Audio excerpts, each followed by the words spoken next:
கர்த்தருக்குள் மிகவும் பிரியமானவர்களே, இன்னொரு மாலை வேத பாடத்திற்கு உங்களை அன்புடன் வரவேற்கிறோம்.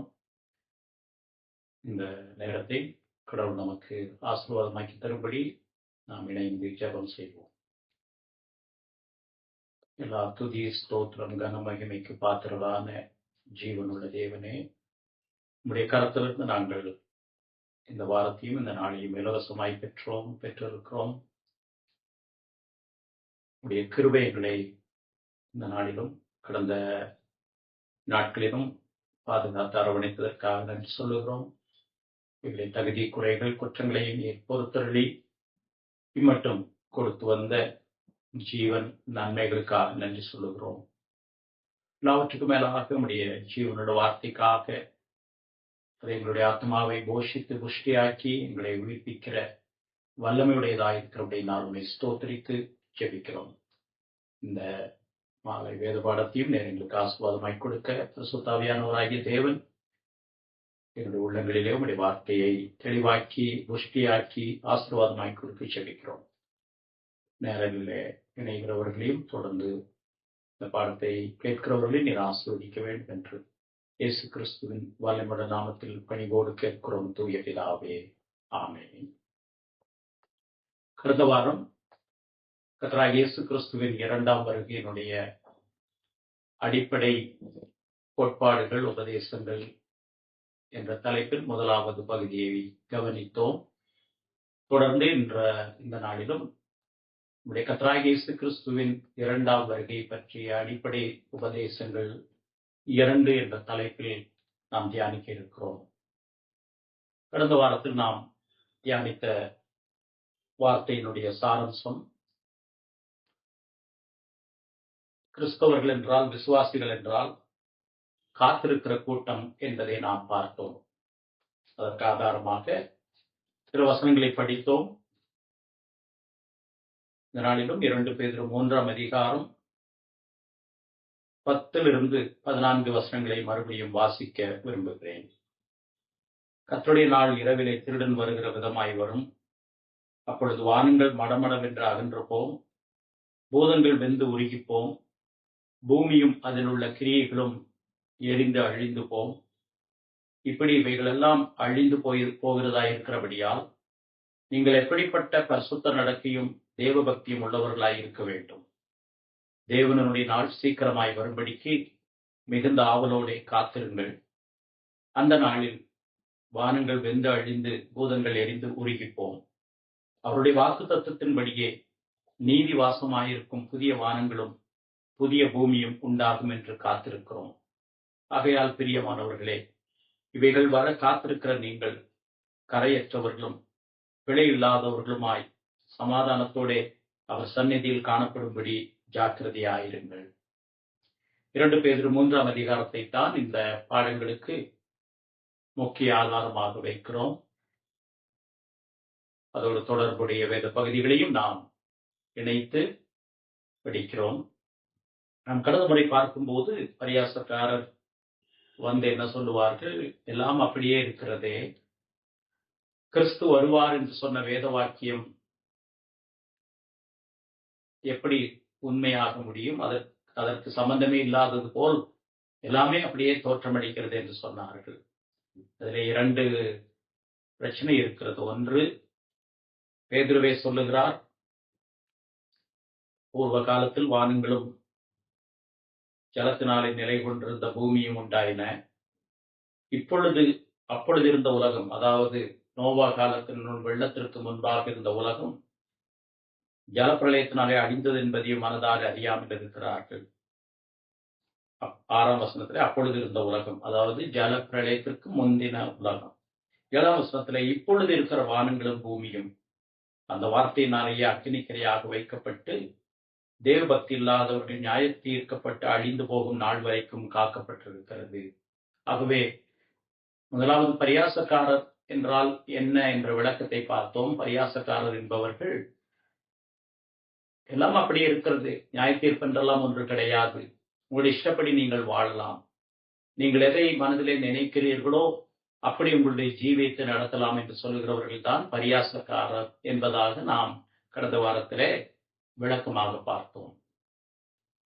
As we continue our study on the subject, the second coming, the basic teachings or the tenets of the second coming of Christ, we first of all last week we dealt with the aspects of believers known as the waiting people, those who wait for the appearance of Christ second time, or the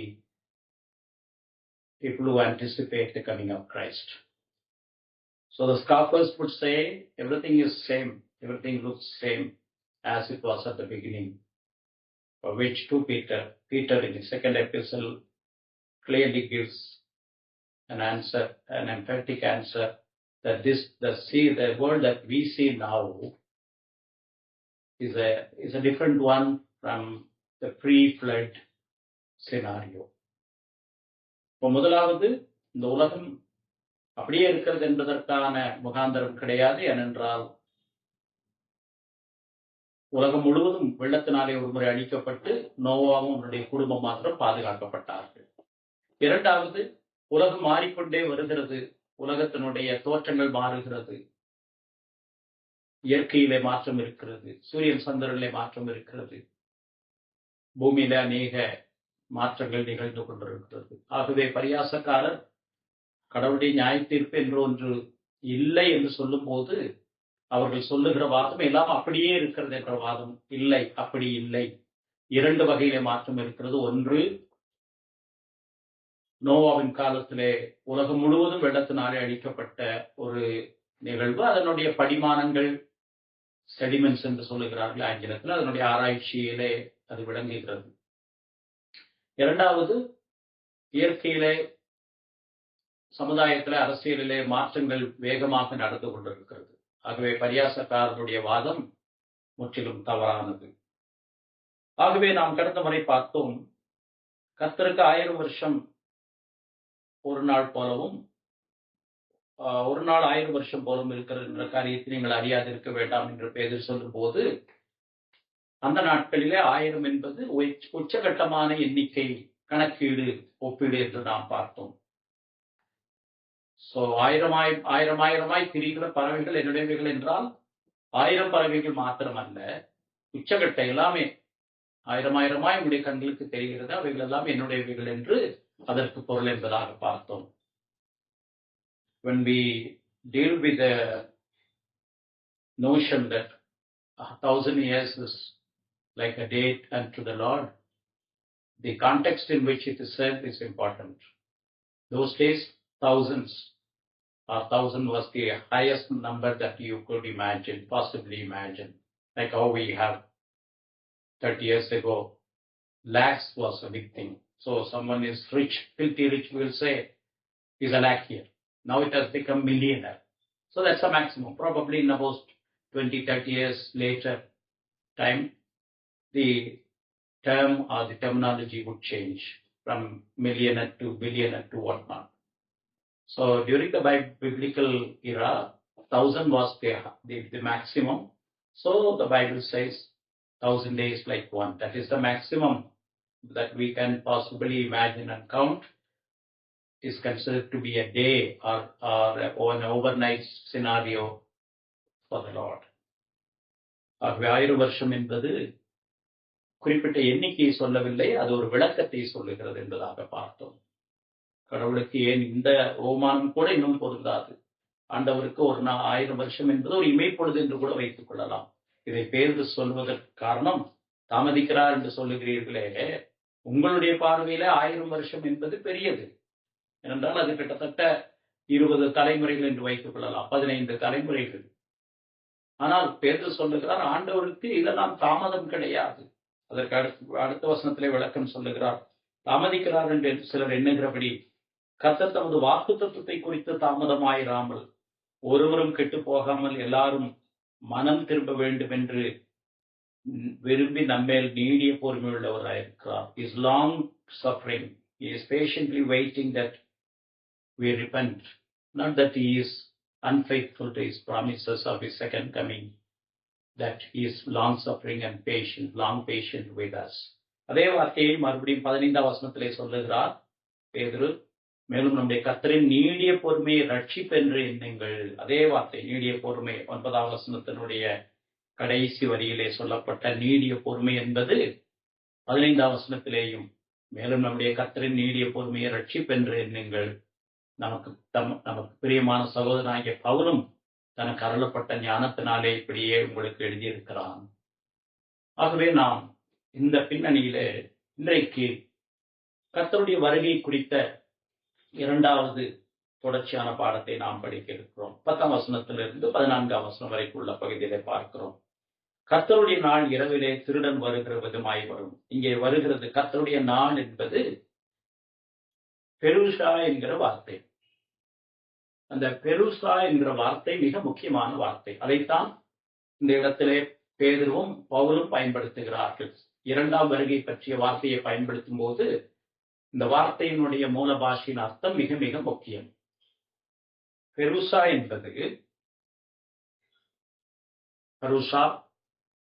என்பது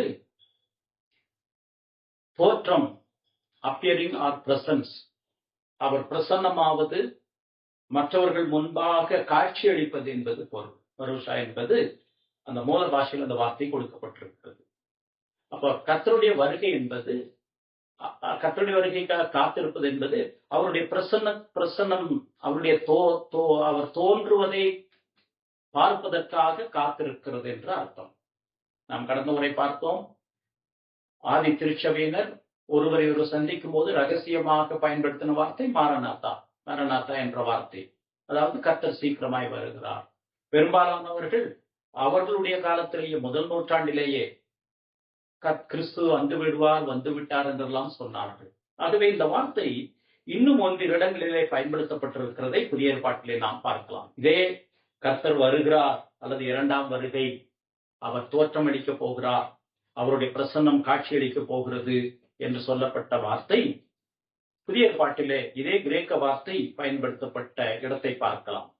1 கொரிந்தியர் 16ஆம் அதிகாரம் 17ஆம் வசனத்தை பார்க்கலாம். 1 கொரிந்தியர் 16:17 பவுல் ஸ்தேவான், பொர்த்தனாத்து, அகாயுக்கு என்பவர்கள் வந்ததற்காக சந்தோஷமாயிருக்கிறேன். மறுபடியும் அதே பருசா என்கிற வார்த்தை.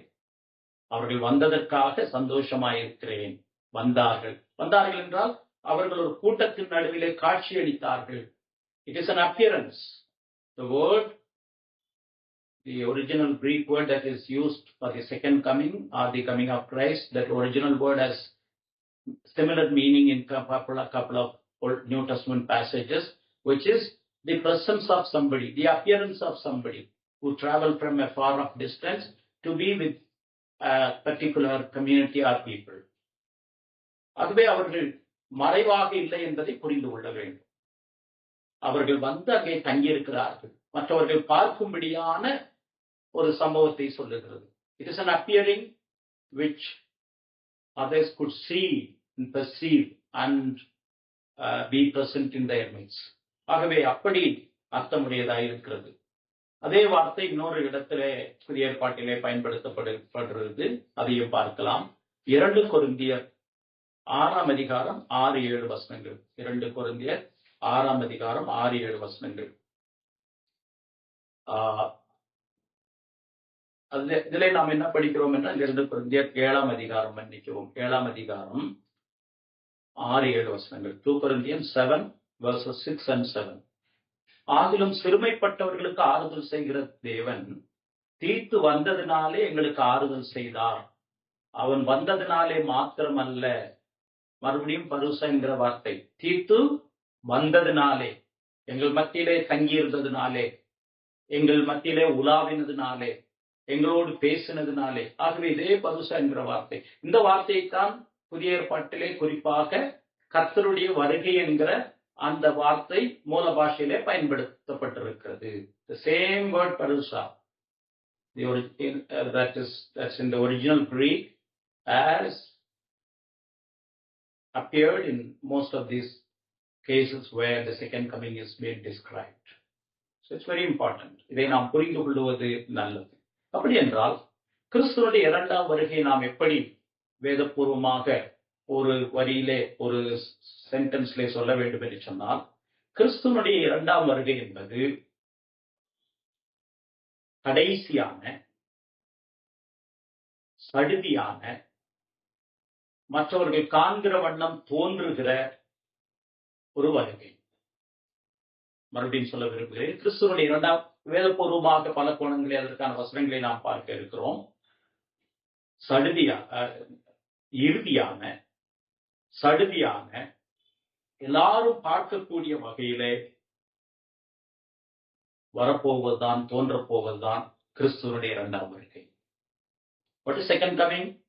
In a line, if we should say, it's a final, sudden and visible appearance of Christ. It's going to be a final and sudden and visible presence of Christ. Visible to all, visible to who? Visible to all. அதற்கான வசனங்களை பார்க்கலாம். இறுதியானது, இடையிலே எந்த விதமான வருகையும் இல்லை. இரண்டாம் வருகை என்று சொல்லும்போது, முதல் வருகையிலே இயேசு கிறிஸ்து வந்தார், இரண்டாம் வருகையிலே அவர் வரப்போகிறார். Final, sudden. 2 பேதுரு 3 அதிகாரம் 10 வசனம், கர்த்தருடைய நாள் இரவிலே திருடன் வருகிற விதமாய் வரும். சடன் அப்பியரன்ஸ், திடீரென்று வருவார். மத்தேயுவிலே இயேசு கிறிஸ்துவே சொல்லியிருக்கிறார், மனுஷகுமாரன் வரும் நாளையும் நாளிகையும் ஒருவனும் அறியான். நாளையாவது நாளிகையாவது ஒருவனும் அறியான், பிதா தவிர குமாரனும் மனுஷகுமாரனும் அறியார் என்று சொன்னார். யாருக்கும் தெரியாது, யாரும் சொல்ல முடியாது. அப்படி இயேசு கிறிஸ்து இந்த நாளிலே, இத்தனாம் வருஷம், இந்த மாதம், இந்த தேதியிலே வருகிறார் என்று யாராவது சொன்னால் அவர்கள் வேத புரட்டர்கள். If anyone could predict the second coming of Christ, saying on such and such day, on such and such month, on such and such year he would appear, they are heretics. இதில் எந்த விதமான மாற்று கருத்தும் கிடையாது. அது யாராக இருக்கலாம். கிறிஸ்துவனுடைய வருகை திருடன் வருகிற விதமாயிருக்கும். அதனுடைய ஓமானம் நமக்கு தெரியும். எல்லா ஓமானங்களும் 100க்கு 100 பொருந்தாவிட்டாலும் திருடனை பொறுத்த அளவிலே இந்த நேரத்திலே வருகிறேன் என்று சொல்ல முடியாது. அவன் திருடன் கிடையாது. வேலை, இன்றைக்கு நான் இந்த நாளிலே உங்களுடைய வீட்டிலே வந்து கொள்ளையடிக்க போகிறேன் பாருங்கள் என்று சவால் விடுகிறவர்கள், ஒரு அப்படிப்பட்டவர்களையும் நாம் திருடன் என்று சொல்ல முடியாது. திருடன் என்று சொன்னாலே அவனுடைய நோக்கம், அவனுடைய செயல்பாடு திடீரென்று வீட்டெஜமான், வீட்டு உரிமையாளர், வீட்டில் இருக்கிறவர்கள் எதிர்பாராத நேரத்திலே அசந்து தூங்கிக் கொண்டிருக்கும் போது, அல்லாவிட்டால் அவர்கள் எதிர்பாராத நேரத்திலே வருவான். அதைத்தான் திஸ் சடன் அப்பியரன்ஸ் என்று சொல்லுகிறோம். முதலாவது இறுதியானது. கிறிஸ்து வந்ததற்கு பிறகு புதிய வானம் புதிய பூமி தோன்றும். அதற்கு பிறகு இன்னொரு வருகை கிடையாது. ஃபைனல். நம்பர் 2, சடன், எதிர்பாராத நேரத்தில். ஒருவேளை நாளைக்கா இன்றைக்கா தெரியாது. நாம் எல்லாவற்றையும் எல்லாம் சுமூகமாக போய்கொண்டிருக்கின்ற நினைக்கும் போது வரலாம். சமாதானம் வந்து விட்டதா என்று நினைக்கும் போது வரலாம். ஒருவேளை நமக்கு உபத்திரவமும் போராட்டமும் மிஞ்சி விட்டதே என்று நாம் பயப்படும் போது வரலாம். It will be a sudden appearance. மாத்திரமல்ல, it's going to be a visible appearance. பிரத்யட்சமான வருகை என்பதை குறித்து வேதம் சொல்லுகிறது. அப்போ கிறிஸ்துவின் வருகை என்பது இறுதியான, திடீரென்று எல்லாரும் பார்க்கும் வகையிலே தோற்றம் அளிக்கக்கூடிய வருகை தான் அவருடைய வருகை. எதற்காக வருகிறார்? 3 காரணங்கள், அதோடு தொடர்புடைய 3 காரணங்கள்.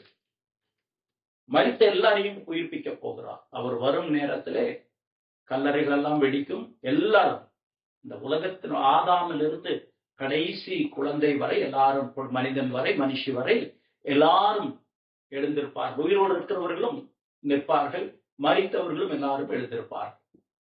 It's going to be the rising of dead, all from Adam, the first man Adam, to the last human being, whoever it is, wherever he is, and the living, dead and living, both dead and living will be forced to or made to appear before Christ. இரண்டாவது, நியாய தீர்ப்பை செலுத்துவதற்காக, to execute the judgment. Noah காலத்திலே கடவுளுடைய நியாய தீர்ப்பு என்பதாகத்தான் நாம் பார்க்கிறோம். To execute judgment upon human race, of all races, all color. நான் உட்பட நம் அனைவரும் கடவுளுடைய சன்னிதானத்திலே நியாய தீர்ப்புக்காக நிற்க வேண்டும். அதற்கு பிறகு புதிய வானம் புதிய பூமி உண்டாக்கி கர்த்தர் நித்தியமாக ஆளுகை செய்கிற நித்தியமாக இடையில எந்த விதமான தடையும் இல்லாதபடி நித்தியமாக ஆளுகிற ஒரு நீதி வாசஸ்தலம் பண்ணுகிற இடம், இல்லாவிட்டால் பரலோகம் என்று வைத்துக் கொள்ளலாம். அதிலே இருக்கக்கூடிய வேத போதனைகளை நாம் அடுத்த வாரம் பார்க்கலாம். மரித்த எல்லாரையும் உயிரோடு எழுப்ப போகிறார். எல்லாரும் கடவுளுடைய பிரசன்னத்தில் நிற்க வேண்டும். எதற்காக? நியாய தீர்ப்பு கொடுப்பதற்காக. எதற்காக? அநீதி மறைந்து நீதி வாசமாயிருக்கும் புதிய வானமும் புதிய பூமியும் சிருஷ்டிக்கப்பட போகிறது. The final sudden and visible appearance of Christ is the hallmark of his second coming, the foundation of his second coming. For what? To rise up the dead and alive, to cause them to be in his presence, from Adam to the last man, woman, to execute judgment upon entire human race, including me and you, and to make things new, a new heaven, new earth, which is known as heaven, the complete blissful state. இதைத்தான் கிறிஸ்துவனுடைய இரண்டாவது வருகை என்று சொல்லுகிறோம். கர்த்தருக்குள் பிரியமானவர்களே, இது வேதத்தினுடைய பல்வேறு தோற்றுவாய்களிலே சொல்லப்பட்ட போதனை. பழைய ஏற்பாட்டிலும் புதிய ஏற்பாட்டிலும் இதை குறித்து நாம் படிக்கிறோம். சில வசனங்களை இதற்கு ஆதாரமாக சொல்ல விரும்புகிறேன். இதை மனதிலே வைத்துக் கொள்வோம். எப்படி கிறிஸ்து வரப்போகிறார்? இறுதியாக திடீரென்று எல்லாரும் பார்க்கும்படியாக வரப்போகிறார். எதற்கு வரப்போகிறார்? எல்லாரையும் அவருடைய பிரசன்னத்திலே நிறுத்தப் போகிறார். ஒருவரும் தப்பிக்க முடியாது. மரித்தவர்கள், உயிரோடு இருக்கிறவர்கள் எல்லாரும் அவருடைய சன்னிதானத்திலே நிற்க வேண்டும். எதற்காக? நியாயம் விசாரிப்பதற்காக. கடவுள் நீதியுள்ள நியாயாதிபதி. கண் கண்டபடி காது கேட்டபடி அவர் நியாயம் தீர்க்க போவது கிடையாது. எல்லாரையும் நியாயம் தீர்த்து கர்த்தருடைய வார்த்தைக்கு செவி கொடுக்காதவர்களை நித்திய ஆக்கினையிலே செலுத்துவதற்காகவும், அவருடைய கிறிஸ்துவை விசுவாசித்தவர்களுக்கு மனம் திரும்பி சிலுவையிலே அறையப்பட்ட, ஒரே தரம் பாவத்திற்கு பலியாக கொடுக்கப்பட்ட இயேசு கிறிஸ்துவை விசுவாசிக்கிறவர்களுக்கு நித்திய ஜீவனை கொடுக்க, புதிய வானம் புதிய பூமி என்னும் பரலோகத்தினுடைய ஆசீர்வாதத்தை கொடுப்பதற்காக வருகிறார். இதற்கான சில வசனங்களை பார்க்கலாம். இது ஒரு நேர்கோட்டிலே நான் சொன்ன ஒரு விளக்கம். அதற்கான வேத வசனங்கள் ஒரு இடத்திலே இல்லை, ஒரு சில இடங்களிலே பார்க்கலாம். எபிரேயர் 9ஆம் அதிகாரம் 28வது வசனம். எபிரேயர் 9:28. கிறிஸ்துவும் அநேகருடைய பாவங்களை சுமந்து தீர்க்கும்படியாக ஒரே தரம் பலியிடப்பட்டு தமக்காக காத்துக் கொண்டிருக்கிறவர்களுக்கு, கடந்த வாரம் இதைத்தான் நாம் பார்த்துக் கொண்டே இருந்தோம். விசுவாசிகள் என்பவர்கள் காத்துக் கொண்டிருக்கிற கூட்டம். எதற்காக காத்துக் கொண்டிருக்கிற கூட்டம்? கிறிஸ்து இறுதியாக திடீரென்று எல்லாரும் பார்க்கும்படியாக பிரத்யட்சமாக தோன்றுவார் என்று காத்துக் கொண்டிருக்கிறவர்கள். எதற்காக? மறுபடியும் எல்லாரையும் அவருடைய பிரசன்னத்திலே நிறுத்தி நியாய தீர்ப்பு கொடுத்து புதிய வானம் புதிய பூமியிலே தம்முடைய ஜனங்களை, தம்மை விசுவாசித்தவர்களை சேர்ப்பதற்காக, தமக்காக காத்துக் கொண்டிருக்கிறவர்களுக்கு ரட்சிப்பை அருளும்படி. இதுதான் ரட்சிப்பினுடைய இறுதி நிலை என்று கடந்த வாரத்திலே ரட்சிப்பினுடைய கடந்த காலம், நிகழ்காலம், எதிர்காலம் என்று படித்தோம். கடந்த காலம் என்ன? ரட்சிப்பின் கடந்த காலம் பாவத்தினுடைய தண்டனையிலிருந்து விடுதலை. ரட்சிப்பினுடைய நிகழ்காலம் என்ன? பாவத்தினுடைய வல்லமையிலிருந்து விடுதலையாக்கப்பட்டுக் கொண்டிருப்பது. ரட்சிப்பினுடைய எதிர்காலம் என்ன? பாவத்தினுடைய பிரசன்னத்திலிருந்தே விடுதலை. இன்னொரு வகையிலே சொல்ல வேண்டும் என்று சொன்னால், கடந்த காலம் நீதிமானாக்கப்படுதல், நிகழ்காலம் பரிசுத்தமாகுதல், எதிர்காலம் மகிமைப்படுதல். அதாவது இந்த மூன்றையும் ரட்சிப்பு என்று வேதம் சொல்லுகிறது. ரட்சிப்பு ஆரம்பிக்கிறது. உங்களின் நற்கிரியை தொடங்கினவர் இயேசு கிறிஸ்துவின் நாள் பரியந்தமும் அதை நடத்தி வருவார் என்று நம்பி தேவனை ஸ்தோத்தரிக்கிறேன் என்று பவுல் எந்த கடிதத்தில் எழுதியிருக்கிறார்? நமக்கு தெரியும், பிலிப்பியரில் எழுதியிருக்கிறார். பிலிப்பியர் 1ஆம் அதிகாரம் 5ஆம் வசனத்தை தமிழ் வேதாகமத்தில், உங்களின் நற்கிரியை தொடங்கினவர் இயேசு கிறிஸ்துவின் நாள் பரியந்தம் முடிய நடத்தி வருவார். அது ரட்சிப்பினுடைய கடைசி நிலை.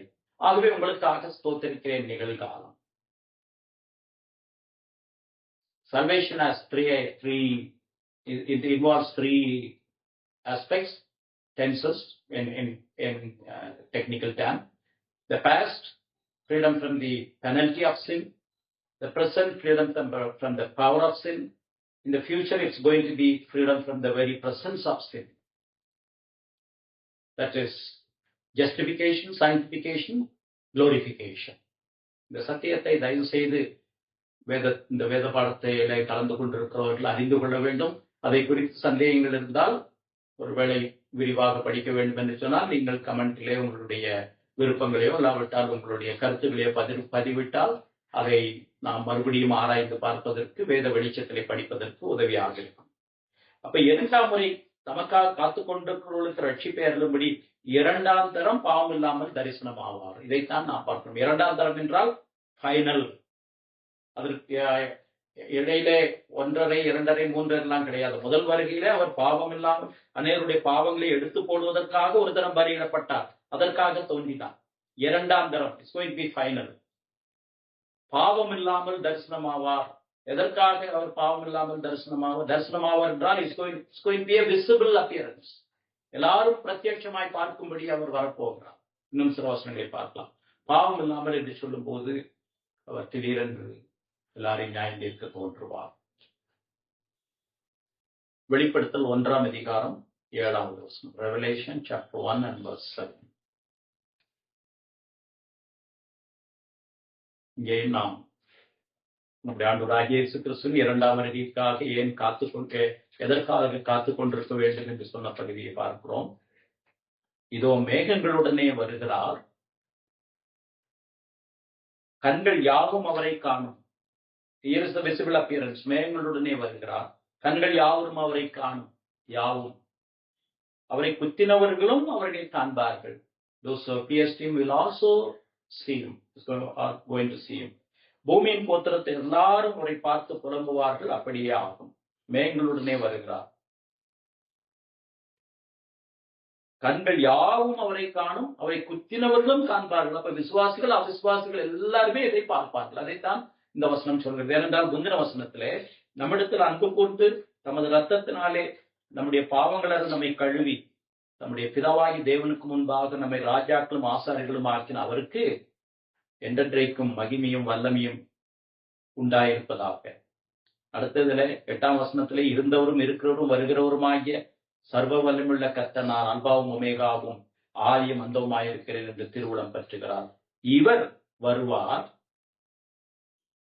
குத்தினவர்கள் எல்லா கண்களும் அவரை காணும், அவரை குத்தினவர்களும் அவரை காண்பார்கள். அப்போஸ்தலர் 1ஆம் அதிகாரம் 11வது வசனம். Acts chapter 1 and verse 11. நமக்கு தெரியும், ஆண்டவர் உயிர் தெழுந்து 40 நாட்கள் சீஷர்களுக்கு தரிசனமானதற்கு பிறகு அவர் பரலோகத்திற்கு திரும்ப போவதற்கு முன்பதாக நடந்த சம்பவம். இது கதையல்ல, இது நடந்த சம்பவம். அப்போஸ்தலர் 1:9 இவைகளை அவர் சொன்ன பின்பு அவர்கள் பார்த்து கொண்டிருக்கையில் உயர் எடுத்துக் கொள்ளப்பட்டார். அவர்கள் கண்களுக்கு மறைவாக ஒரு மேகம் அவரை எடுத்துக்கொண்டது. அவர் போகிற போது அவர்கள் வானத்தை அண்ணாந்து பார்த்து கொண்டிருக்கையில் இதோ வெண்மையான வஸ்திரம் தரித்தவர்கள் 2 பேர் அவர்கள் அருகே நின்று, கலிலேயராகிய மனுஷரே, நீங்கள் ஏன் வானத்தை அண்ணாந்து பார்க்கிறீர்கள்? உங்களிடத்திலிருந்து வானத்துக்கு எடுத்துக்கொள்ளப்பட்ட இந்த இயேசுவானவர் எப்படி உங்கள் கண்களுக்கு முன்பாக வானத்துக்கு எழுந்தெழி போனாரோ அப்படியே மறுபடியும் வருவார். He will appear as he has ascended. He will descend and appear before you as he has ascended. He ascended. அவர் நீங்கள் பார்க்கிற வண்ணமாக வரப்போகிறார், உங்களுக்கு பிரத்யட்சமாக வரப்போகிறார். உங்களுடைய கண்களுக்கு முன்பாக எப்படி ஏறி போகிறாரோ அப்படியே வரப்போகிறார். அதே போல 1 தெசலோனிக்கேயர் 4ஆம் அதிகாரத்திலேயும் பவுல் இந்த கடிதத்தை எழுதுகிறார். தெசலோனிக்கே நிருபம் முக்கியமான நிருபம். ஏனென்றால் இயேசு கிறிஸ்து வந்துவிட்டார் அல்லது சீக்கிரம் வரப்போகிறார்.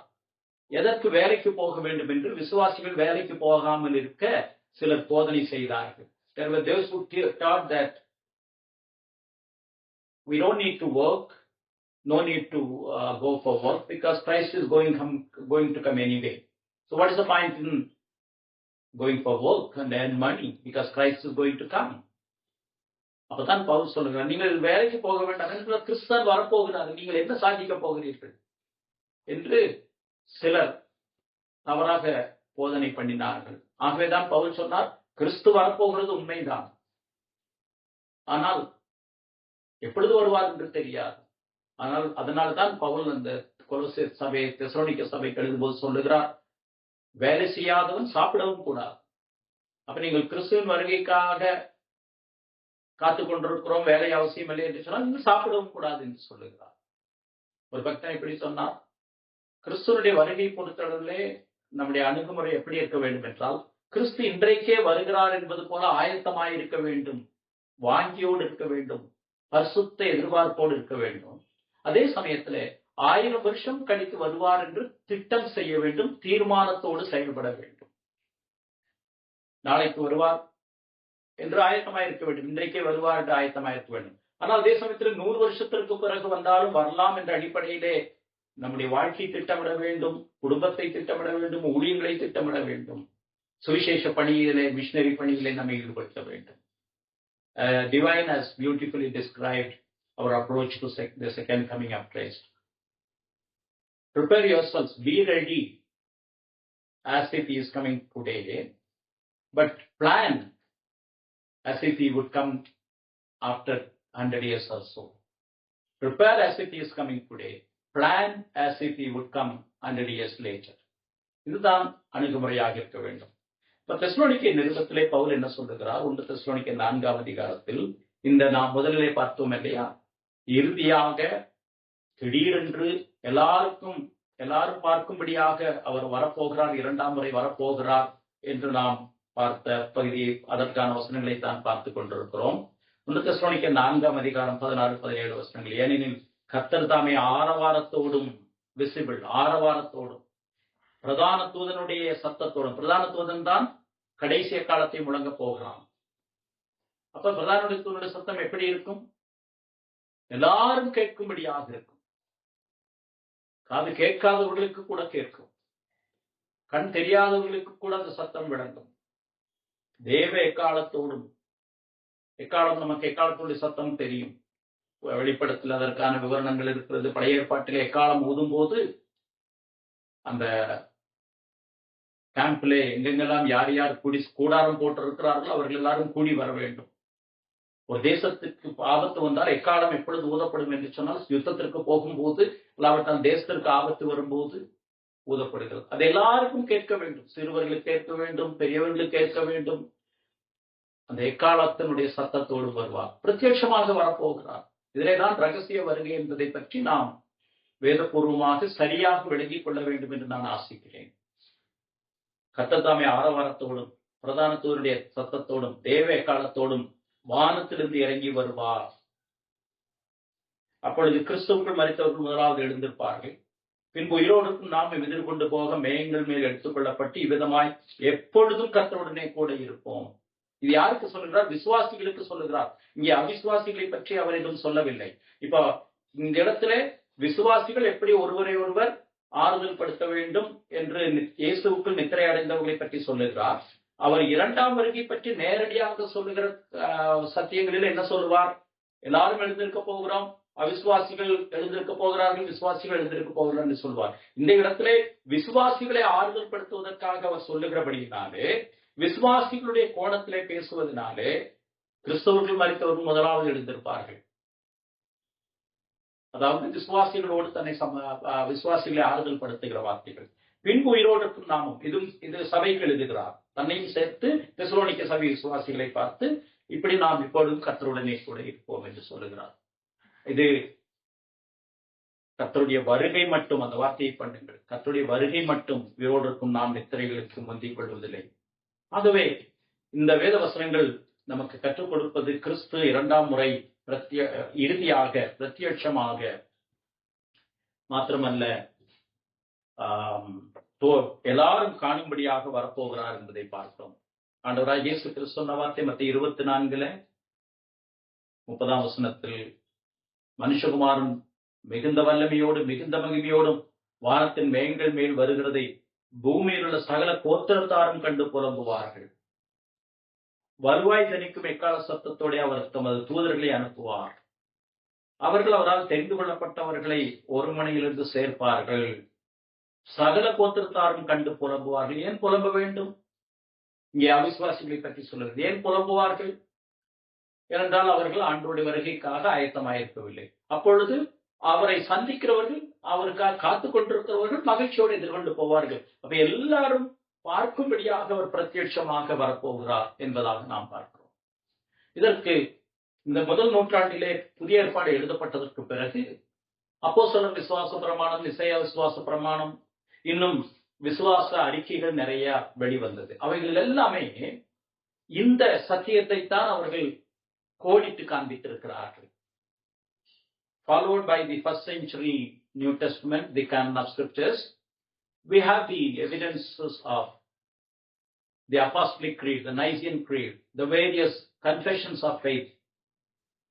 All suggest, all declare or affirm the visible, final, sudden, visible appearance, Parusha, the presence of Christ. எல்லா விசுவாச பிரமாணங்களும் அதே போல மற்ற விசுவாச அறிக்கைகளும் இதை சொல்லுகிறது. அப்போஸ்தலிக் கிரீடிலே படிக்கிறோம், அப்போஸ்தலர் நடவடிக்கைகளிலே பாவ மன்னிப்புக்கின்ற உயிர்த்தெழுதலை அறிக்கையிடுகிறேன், நியாய விசாரிப்பு, நிசைய விசுவாச பிரமாணம், இவைகள் சபை காலம் காலமாக ஏற்றுக்கொண்ட விசுவாச பிரமாணங்கள். அதனால்தான் சபைகளிலே விசுவாச பிரமாணத்தை அறிக்கையிடுவதோ அல்லாவிட்டால் அதை விசுவாசிப்பதோ அதை பற்றி அதை பிரசங்கிப்பதோ மிக முக்கியமானது. வெறும் விசுவாச அறிக்கையை சொல்லுவது மாத்திரமல்ல, அதிலே தவறு கிடையாது. நிறைய சபைகள் அதை செய்கிறது. ஒரு கோயம்புத்தூர்ல ஒரு சபை எனக்கு அறிமுகமான பாஸ்டர் ஜெரால்ட் அவருடைய சபையிலே விசுவாச பிரமாணத்தை அறிக்கையிடுவதை நான் பார்த்திருக்கிறேன். நல்லது, இப்படிப்பட்ட விசுவாச அறிக்கைகள் நல்லது. அந்த பாரம்பரிய சபைகளிலே செய்கிறார்கள்.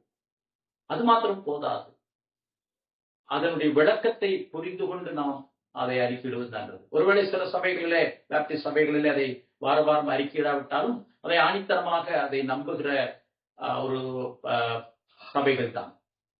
அதிலே இந்த காரியத்தை கோடிட்டு காண்பிக்கிறார்கள். எது? கிறிஸ்து பிரத்யட்சமாக வரப்போகிறார், அவர் நியாயம் விசாரிக்க போகிறார் என்ற அர்த்தம். ஆகவேதான் பேதுருவினுடைய இந்த பகுதியை நாம் பார்க்கலாம். 2 பேதுரு 3ஆம் அதிகாரத்திற்கு திரும்பி வருவோம். தேவனுடைய நாள் 12வது வசனம், தேவனுடைய நாள் சீக்கிரமாய் வரும்படிக்கு மிகுந்த ஆவலோடே காத்திருங்கள். Be earnest in waiting with a desire for the appearance of Christ, that it would come soon. The Parusha, the appearance of Christ, the presence of Christ. காத்திருங்கள், அதற்காக ஆவலோடே காத்திருங்கள். இந்த வார்த்தை முக்கியம். இந்த மாலையில் நாம் கிறிஸ்துவனுடைய 2ஆம் வருகைக்காக ஆவலோடே காத்திருக்கிறோமா? Do we have the desire to see the appearance of Christ, the Parusha, that Christ would appear, that his appearance would be a final one, a sudden, which is going to be sudden, and which is going to be visible to the entire human race, of all ages.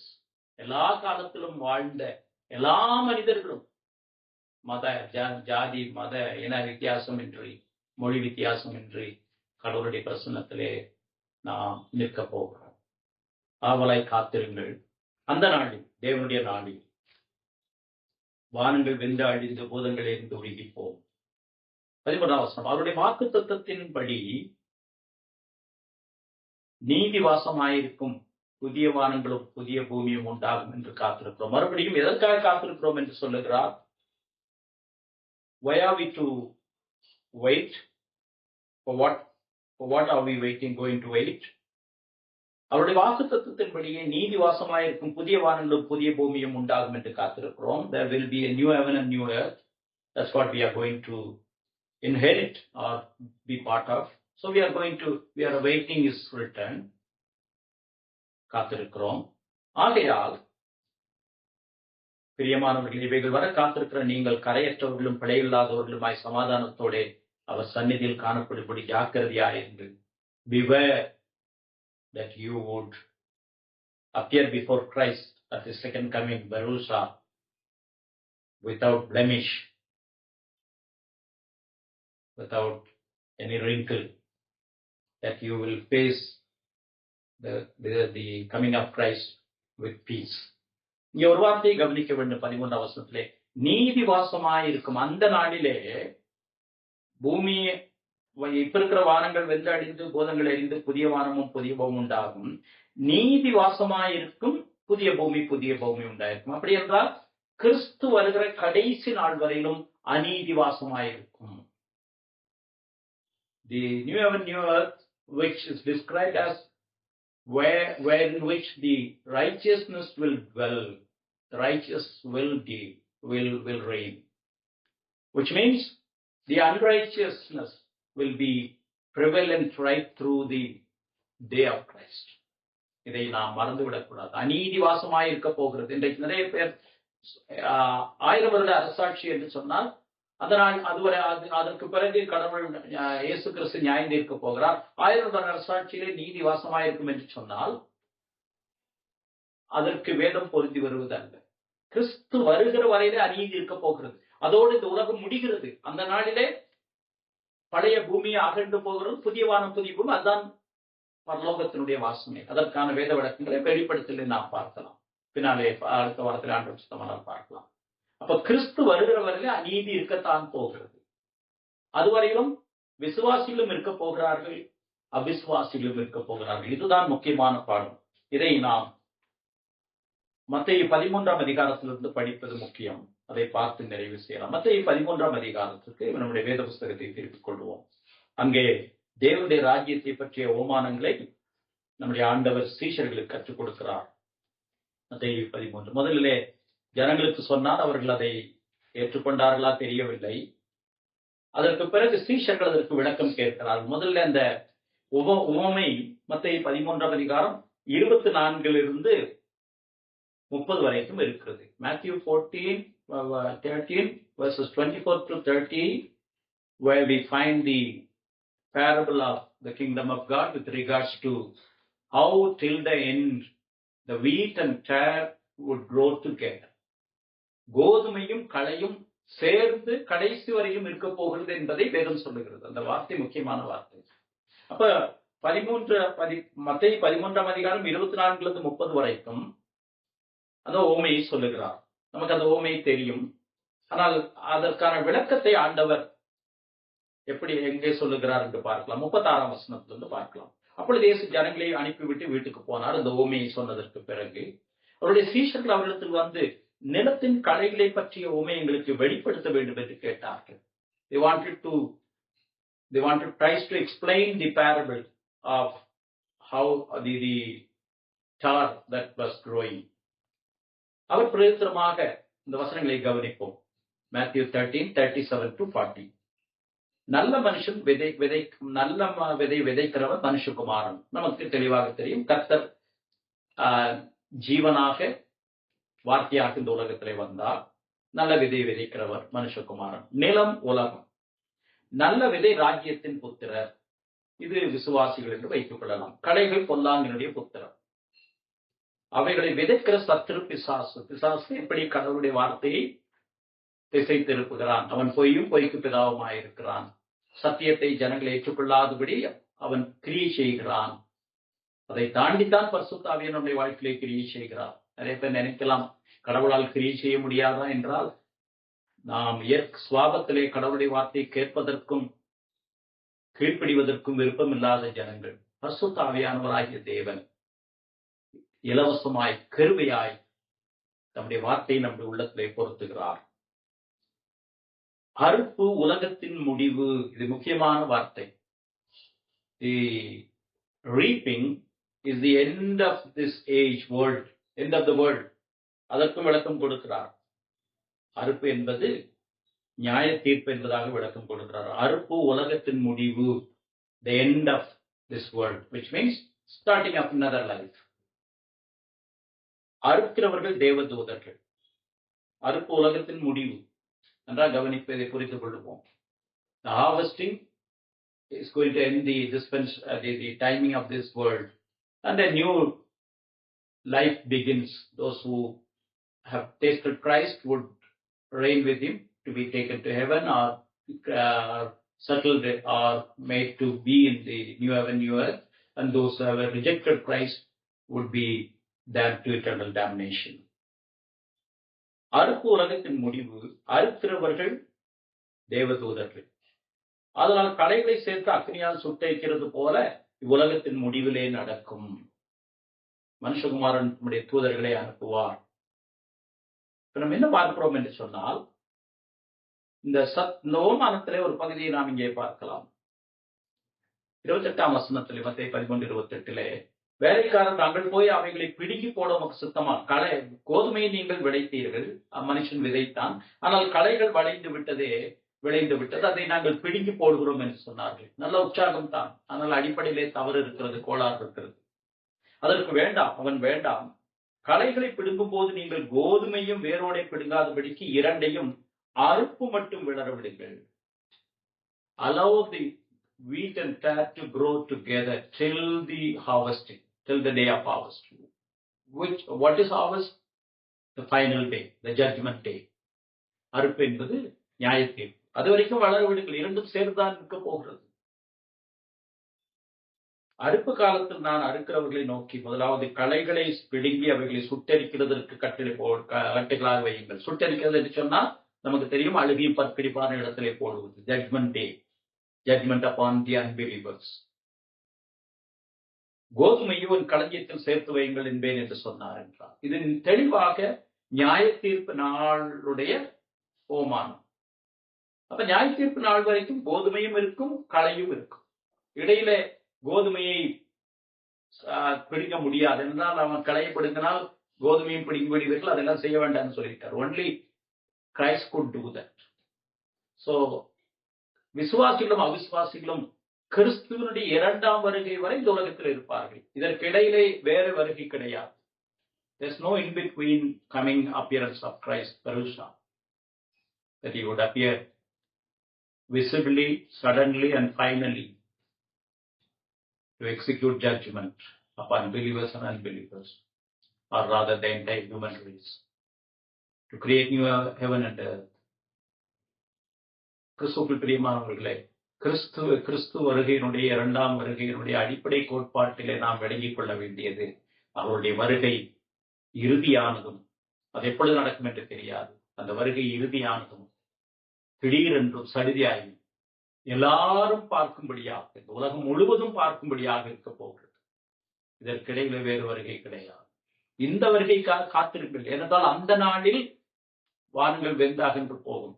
அந்த நாளிலே நீங்கள் அவருடைய சன்னதியிலே காணப்படுவதற்காக நீங்கள் பரிசுத்த பிழையற்ற நடக்கவுடையவர்களாய், கரையில்லாத நடக்கவுடையவர்களாய் இருங்கள் என்று பேதுரு விசுவாசிகளுக்கு சொல்கிறார். விசுவாசிகளும் அந்த நாளிலே அங்கே இருப்பார்கள்.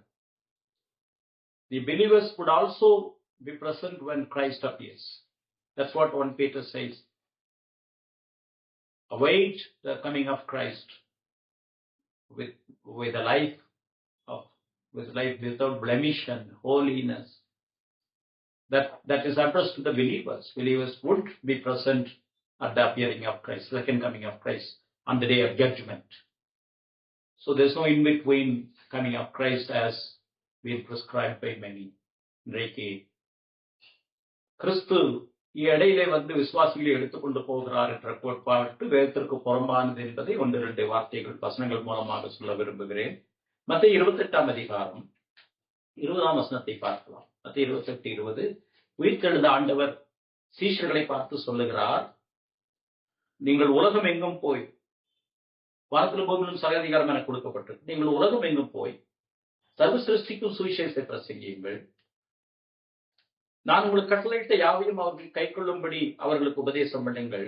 யாருக்கு சொல்லுகிறார்? சீஷர்களுக்கு. இதோ உலகத்தின் முடிவு பரியந்தம், அதாவது நியாய தீர்ப்பு நாள் வரை, உலகத்தின் முடிவு பரியந்தம் நான் உங்களுடனே கூட இருக்கிறேன். யாருக்கு சொன்ன வார்த்தை? சீஷர்களுக்கு. சீஷர்கள் மூலமாக விசுவாசிகளுக்கு சொல்லப்படுகிற வார்த்தை.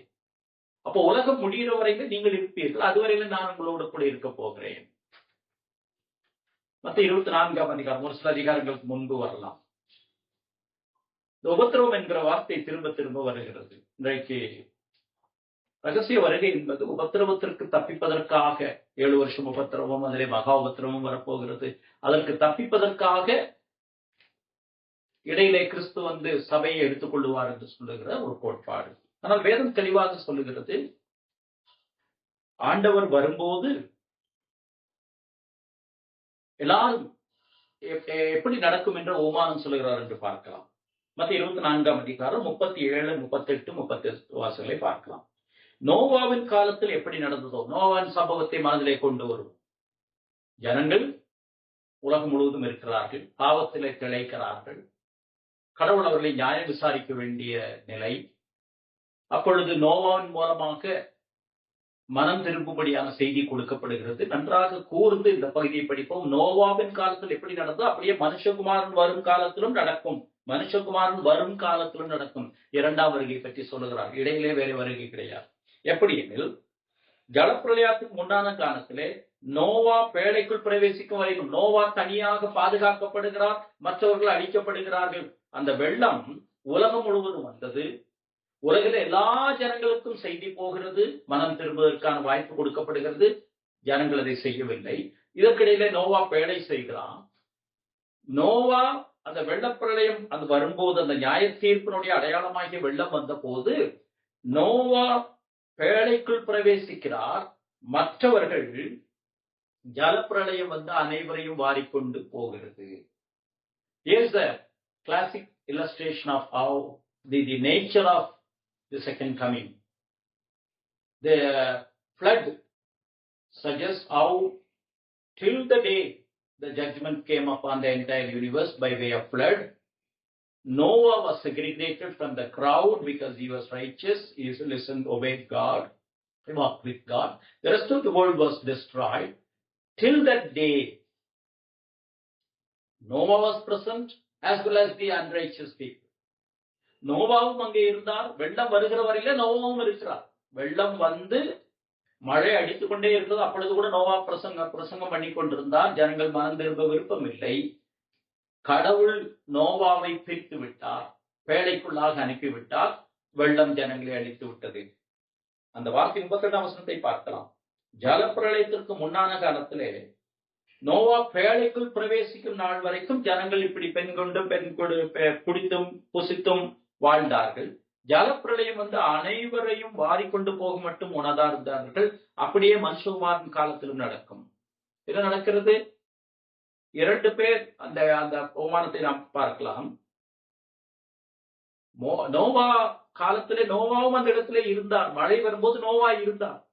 மழை வந்து வெள்ளம் வந்து ஜனங்களை அழிக்கும் போது அந்த சமயத்திலே அவர் பேழைக்குள் அடைக்கப்பட்டார். அதே போல மனுஷகுமாரன் காலத்தில் நடக்கும். விசுவாசிகள் கடவுளுடைய கிறிஸ்துவனுடைய பிரசன்னம் அவர் பிரத்யட்சமாக தோன்றும் போது ஜனங்கள் எல்லா மனுஷரும் இருப்பார்கள். விசுவாசிகள் அவிசுவாசிகள் எல்லாரும் எழுப்பப்பட போகிறார்கள். அப்ப நியாய தீர்ப்பு நடக்கும். அப்போ ஒரு இந்த வசனங்களை சொல்லுகிறார்கள். இந்த வசனத்தை சுருக்கமாக பார்த்து நிறைவு செய்யலாம். ரகசிய வருகை என்பது மத்தேயு 26ஆம் அதிகாரம் 40-41 வசனங்களிலே இருந்து வருகிறது என்று சொல்லுகிறார்கள். அப்பொழுது 2 பேர் வயலில் இருப்பார்கள். ஒருவன் ஏற்றுக்கொள்ளப்படுவான், ஒருவன் கைவிடப்படுவான். 2 ஸ்திரீகள் எந்திரம் அரைத்துக் கொண்டிருப்பார்கள். ஒருத்தி ஏற்றுக்கொள்ளப்படுவாள், ஒருத்தி கைவிடப்படுவாள்.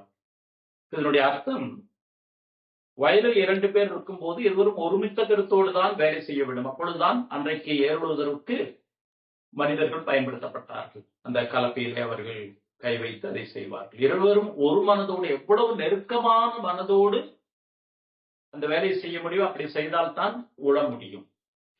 மனிதர்களே அவ்வளவு நெருக்கமாக இருக்கிறவர்கள் கூட பிரிக்கப்படுவார்கள் என்றால் அதனுடைய அர்த்தம் என்னவென்றால், நீங்கள் எவ்வளவுதான் நெருக்கமாக இருந்தாலும் கிறிஸ்துவை ஏற்றுக்கொள்ளாத பட்சத்திலே கைவிடப்படுவதற்கு வாய்ப்பு உண்டு. அதே போல எந்திரம் அரைக்கும் போது யூத கலாச்சாரத்திலே பெரிய இயந்திரம், அந்த மாவு அரைக்கிற இயந்திரம் பெரியது. அப்ப 2 பேர் ஒரு மனதோடு அரைத்தால்தான் சரியாக அந்த மாவை சரியாக அரைக்க முடியும். அதை அரைக்கும் போது வரக்கூடிய ஆபத்துகளிலிருந்து தங்களை பாதுகாத்துக் கொள்ள முடியும். அப்படிப்பட்ட மனநெருக்கம் ஒன்றாக இருந்தாலும் விசுவாசி அவிசுவாசி என்ற பட்சத்திலே நீங்கள் ஏற்றுக்கொள்ளப்பட முடியாது. இது ரகசிய வருகைக்கு சம்பந்தம் இல்லை என்பதற்காக அடுத்த வசனத்தை பார்த்து முடிக்கலாம். உங்கள் ஆண்டவர் இன்ன நாடிகளே வருவார் என்று நீங்கள் அறியாதபடியால் விழித்திருங்கள். மறுபடியும் 2ஆம் வருகை எப்படிப்பட்ட தன்மையுடையது என்பதைத்தான் தொடர்ந்து சொல்லிக் கொண்டே இருக்கிறார். இந்த மத்தேயு 24ஆம் அதிகாரம் 25ஆம் அதிகாரம் சேர்ந்து ஒரு நீண்ட உரையாடல். அதிகாரம் வேண்டும் என்றால் தெரிந்திருக்கிறதே தவிர கூர்ந்து கவனித்தால் இதுக்கு பேர் ஆலிவெட் டிஸ்கோர்ஸ், ஒலிவமலையினுடைய உபதேசம் என்று சொல்லப்படுகிறது. 24ஆம் அதிகாரத்தில் ஆரம்பித்து 25ஆம் அதிகாரத்துல தான் முடிகிறது. நீண்ட பகுதி அதை அதிகாரமாக பிரித்திருக்கிறார்கள்.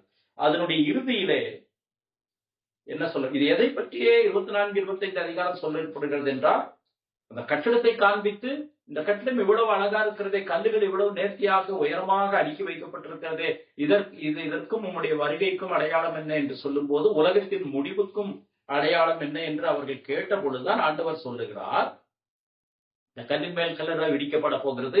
அது கிபி 70 நடக்கிற சம்பவம், சரித்திர சம்பவம்.